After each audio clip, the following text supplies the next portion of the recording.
Hello, hello, hello. My name is Adam Kahn. This is my half-ass channel. What is going on with the markets this week? Really all over this place. For those of you guys who don't know me, um, not a financial planner, I'm not an accountant, I'm not a lawyer. Please use any of the information on this channel for entertainment purposes only and reach out to your financial planner, your accountant, or your lawyer for any financial decisions you make. Well, I think the panic is setting in, which is what we would like, right? It makes me uncomfortable, but my brother made a comment and he's right. When when the markets get scared, I get greedy, and when the markets get greedy, I get scared. So I'm seeing the panic, and maybe I'm early, but to me, that's when the greed should set in, and you should be looking for the opportunities. What's weird to me is some things that look like they're bottoming to me are bottoming at high prices. I see real estate, and all my instinct as a trader says this is a bottom. The panic is setting in. The sellers are scared, and the people coming in that are pushing through that, those are the people that are going to get rewarded. What doesn't make sense is, yeah, the prices are high, the interest rates are high, and everything else.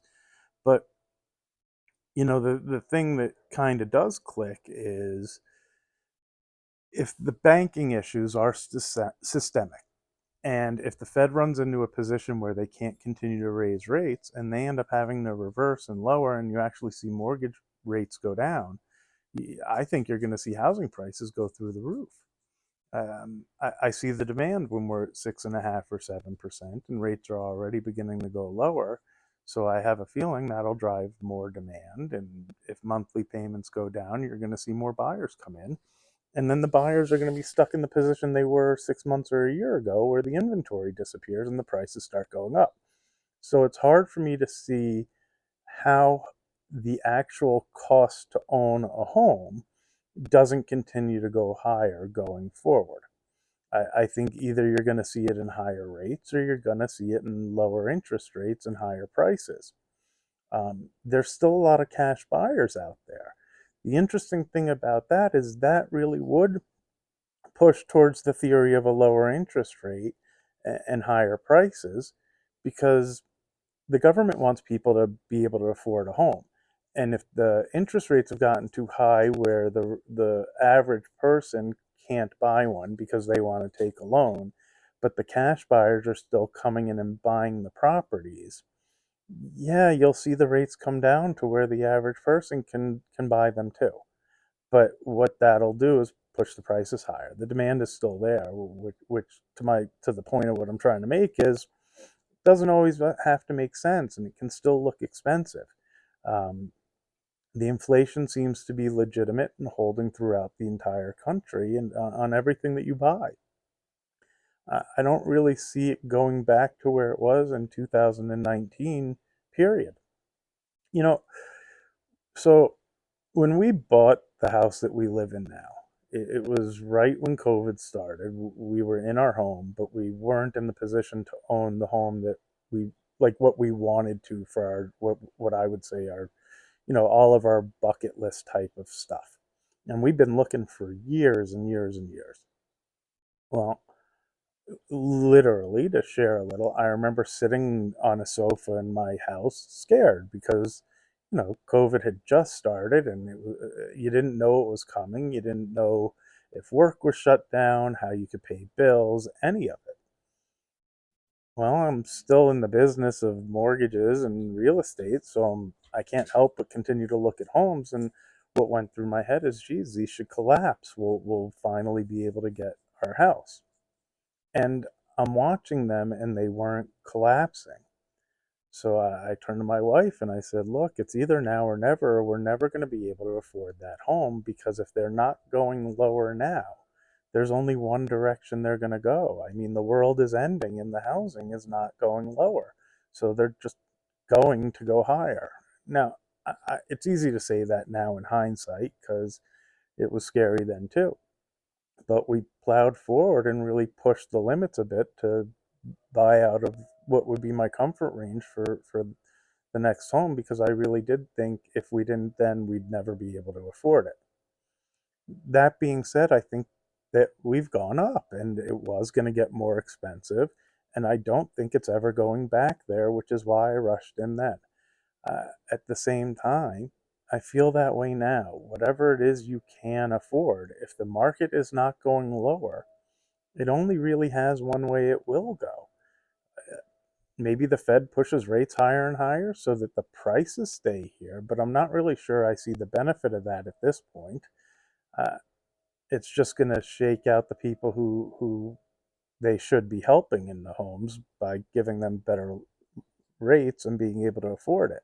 The cash buyer, it doesn't really impact them the same. And if they're still stepping up to buy homes, which seems to be the case because I think a lot of liquidity has come out of the market.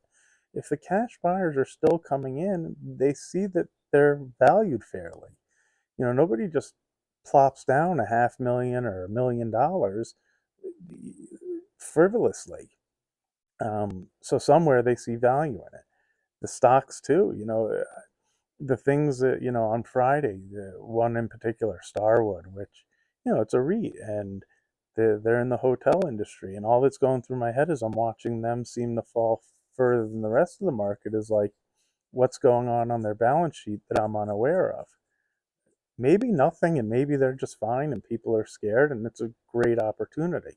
The only reason I didn't step in and buy more is I have enough. I really don't want to be too stubborn about any one particular trade or one particular position.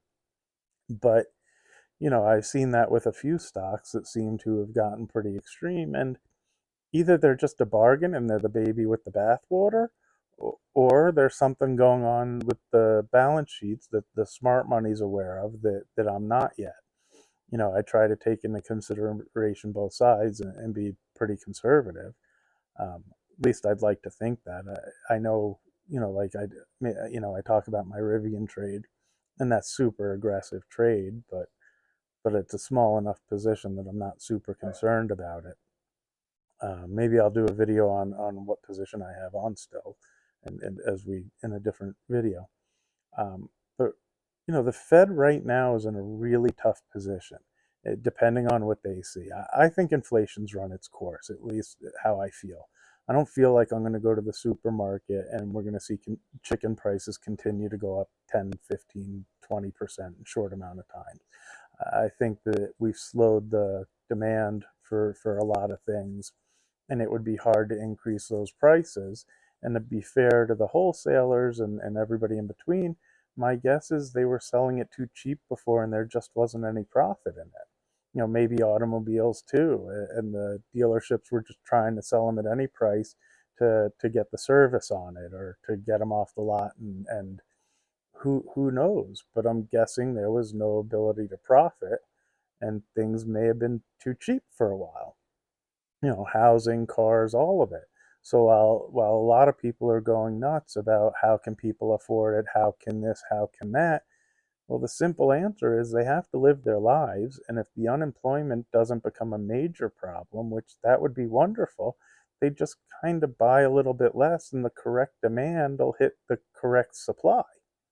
Maybe not everybody should be able to afford a brand new whatever.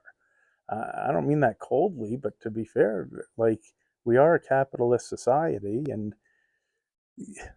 I can't afford everything I would like. But as it gets more expensive, you kind of alter the things you can afford and can't, and focus on the things you need. Your electric, your water, your this, your that, which has gone up as well.